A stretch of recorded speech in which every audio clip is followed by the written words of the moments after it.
Welcome to the deep dive. Today, we're venturing into the world of XRP. Yep, a big one in the crypto space. Definitely a major crypto asset, one people have likely heard of. And you've brought us a really fascinating mix of information to get into today. That's right. Our mission really is to pull out the core insights from these different sources, hopefully giving everyone a clearer picture of XRP, its past, maybe its future, and where it fits in this, changing financial world. Exactly. We've got this scientific study which takes a very mathematical look at past price movements. Right. Then there's an investment case looking forward, thinking about valuation. Okay. And finally, a broader report on cross-border payments, which is, well, a key area XRP is targeting. So different angles on the same thing. Okay, sounds good. Let's dive straight into that scientific study then. The title alone. Projecting XRP price burst by correlation tensor spectra of transaction networks. Yeah, it's a mouthful. Definitely sounds complex. But the basic idea is researchers used a new kind of math to look at XRP transaction data. How did they actually, do that? Well, think of it like this. Each week, they sort of mapped out who was sending XRP to whom. Okay, like a network map. Exactly. Then they took these weekly snapshots, these maps, and turned them into mathematical points in, like, a multidimensional space. It's a way to represent the network structure mathematically. Right. Plotting the wallet activity. Sort of. Then they built this thing called a correlation tensor. You can imagine it as layers of data showing how those network maps related to each other over time. Okay. And finally, they used a pretty advanced technique, double singular value decomposition, to basically dig through all that data and find the most important underlying patterns or signals. So looking for signals hidden in all the transaction noise. Yeah. And they focused this deep mathematical dive on a particular time. They did, yeah. They zeroed in on October 2017 through March 2018. Ah, right. A Yep. big run-up and crash. Precisely. A really volatile period, so it was a good test case to see if their method could, find any leading indicators or connections to the price. And did it? Did this complex number crunching tell them anything about the XRP price during that bubble? Well, this is where it gets really interesting. The main mathematical value they pulled out actually showed a strong negative correlation with the XRP USD price. Negative. So the opposite of what you might expect. Kind of, yeah. Basically, as this specific mathematical measure went down, the price of XRP went up. And the lowest point this measure hit, it lined up almost exactly with the peak XRP price in January 2018. Wow, okay, a negative correlation. As their indicator weakened, the price soared. How did the researchers explain that? It seems a bit backward. Well, the study suggests it might be related to how the, let's say, community structure of the XRP network was changing during that frenzy. They tried to separate their data into signal and noise. Their theory is that the dip in their key value might reflect changes in how different groups of XRP users were interacting. Maybe speculation caused the usual patterns to break down or shift significantly as the price went parabolic and then collapsed. That's quite a different way to look at price, isn't it? Not just supply-demand, but the network's internal dynamics. Exactly. It's a novel approach. Okay, let's shift gears. Next up, the investment case for XRP from ETC Group. This sounds much more forward-looking, especially with all the regulatory talk around XRP. What's their basic pitch for investing in it?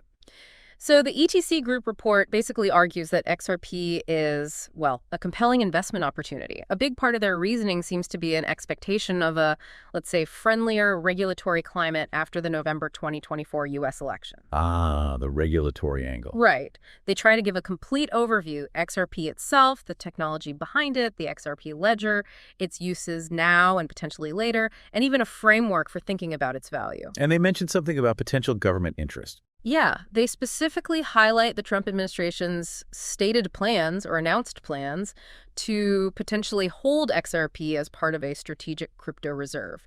They see that as a, pretty significant positive sign for potential legitimacy or adoption. Okay, interesting point they raised there. So just to make sure we're clear on the basics from their report, what are the key terms we need? The main ones are the XRP ledger, or XRPL, that's the blockchain, the tech itself, built for speed and payments. Got it. XRPL. Then there's XRP, the actual digital coin, the crypto asset that runs on the XRPL. Right. And Ripple is the company that originally developed both and still holds a lot of XRP. Okay. XRPL, XRP Ripple. Got it. Now, you mentioned speed. The XRPL is often praised for being fast. How does it stack up against, say, Bitcoin? Yeah, the report really plays up the efficiency. It claims the XRPL can handle something like 1,500 transactions per second. 1,500, wow. And transaction finality, like knowing it's settled for good in just 3 to 5 seconds. Compare that to Bitcoin, which they put at around 7 transactions per second, with finality taking maybe 10 minutes, maybe up to an hour. That's a massive difference, really night and day. Huge difference, yeah. Yeah, Especially if you're thinking about payments. absolutely. Uh-huh. So what role does the actual XRP coin play in this speedy ecosystem, according to this investment case? It has a few key jobs. First, it's used to pay tiny transaction fees on the ledger, really small, like 0.000001 XRP. Okay. And importantly, those fees are burned, destroyed forever, taken out of supply. They note, I think by Jan 2025, over 13 million XRP had been burned that way. So a deflationary pressure, albeit a small one right now. Exactly. Second, it helps prevent spam. You need to hold a minimum amount of XRP in an account 1 XRP currently, and creating things like custom tokens costs BIT2, 0.2 XRP reserve. Okay. Anti-spam measure. Right. And the total supply is fixed. Yeah. 100 billion XRP were created, and that's it. No more mining or minting. Gotcha. Fixed supply plus the burn.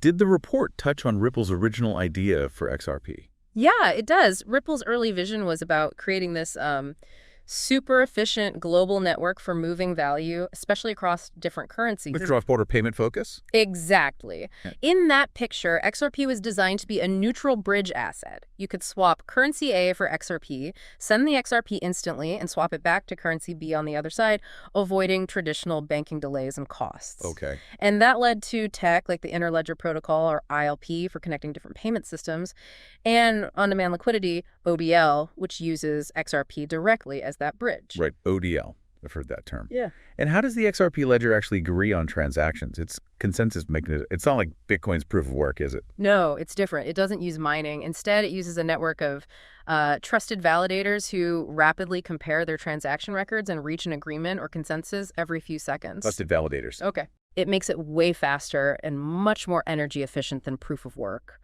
But, it has drawn some criticism about potential centralization because it's not like anyone can just become a validator. There's a list. Understood. So, speed and efficiency, but different trade-offs.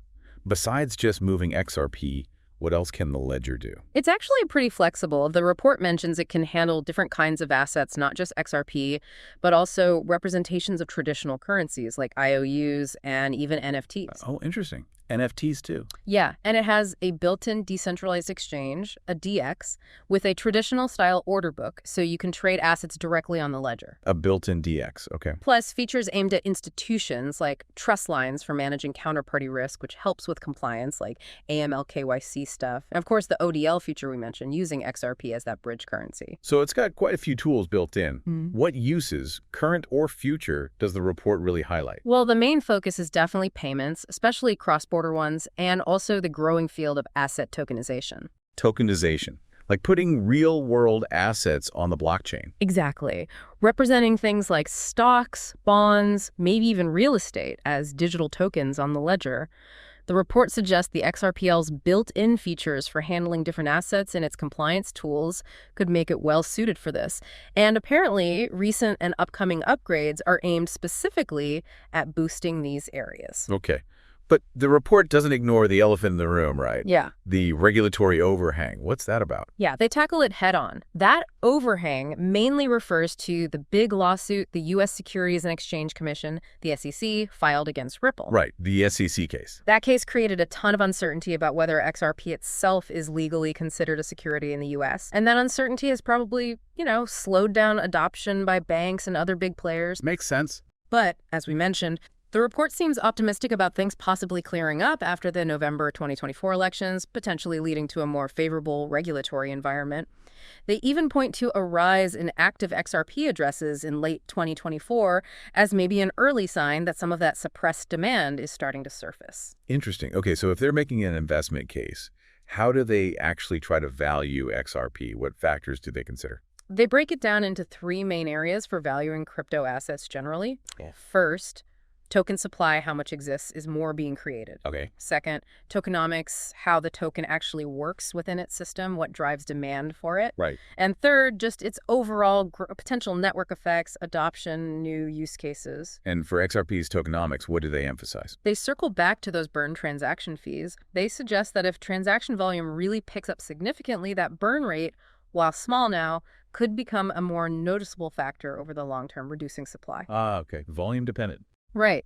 They also mentioned the reserve requirements, creating a baseline demand, and of course, its potential role as that bridge currency in ODL, providing liquidity. So putting it all together, did they give any, actual price projections? They did offer a couple of scenarios looking out to 2030 Yeah. in what they call their bull case, assuming, decent network growth and no major regulatory disasters. They projected a potential price of around $12.70 by 2030. 12.70 cents. Okay. And they had a map scenario, too, which was higher. That one assumed XRP captures a really significant slice of both the global payments market and the tokenization market. Big assumptions in that max case, presumably. Definitely. And it's worth noting, both scenarios kind of rely on the idea that Bitcoin continues its generally positive price trend as well, sort of lifting the whole market. Right, the whole crypto market context matters. Okay. That gives us a solid look at the investment perspective. Now, the third source, this EY report, capturing growth in a dynamic cross-border payments market. Mm-hmm. How does this wider view connect back to XRP specifically? Well, the EY report paints the big picture. It shows just how massive the cross-border payments market is expected to become. They project something like US $290 trillion by 2030. 290 trillion. Wow. Huge numbers. So within that massive market, EY identifies 6 key strategic things that payment providers, banks, fintechs, everyone involved really needs to focus on. Understanding these trends helps us see where a technology like the XRPL and potentially XRP might fit in, or where the challenges lie. Okay, 6 key areas.